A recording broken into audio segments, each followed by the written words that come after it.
umwana w'umwigeme yitwa Nahimana Aline aseserejwe n'ingwara y'ikivyimba camufatiye mu maso, araremvye cyane nkuko mubibona kuri aya masanamu. Mama w'uyu mwigeme amenyesha ko yaramaze kuzunguruka ibihugu vyinshi arondera kuvuza uyu mwana, ariko hose bakaba baguma bamwirukana, ubu akaba yakiriwe mu bitaro CMCK. Imyaka 8. Nawe ni mukuza yajara ahantu k'akavyimba. Aha uyu mwana hano ntarashika, barantwaye mu Rwanda, barantwara muri Kongo, bose baraguma baje baranyirukana.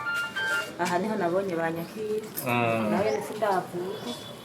Nibaratangura kumuvura kandi itambara ari gishasha. Oya no kumwoza gusa. Babarinze bakurungika aha birumvikana ko izere gihari kwakirana n'uwihebura. Oya no kwizera Imana. Yego, wabuze ngo yitwa nde? N'umuhungu cyane n'umukobwa. Iwanyu ni he? Mu Rutana. Yego.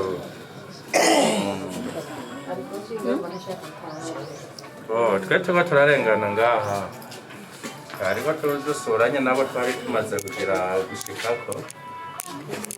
Ubwo rero nta kintu kinini dufise dushobora kugira kubahereza mwese, ariko kandi turabafasha kugira ngo abo barwayi dushobore kubafasha gutabariza kugira ngo hagize uwundi mugira neza mubonye kuyifoto arashobora kugira ica mumufashije. Naba narinde kuraba hariho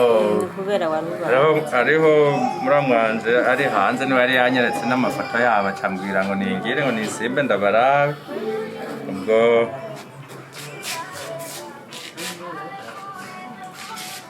reka tubasigira namwe nta kanoti muragira murifashisha mu kugura agasukari. Ego kandi mwihangane turizeye ko Imana izobakira.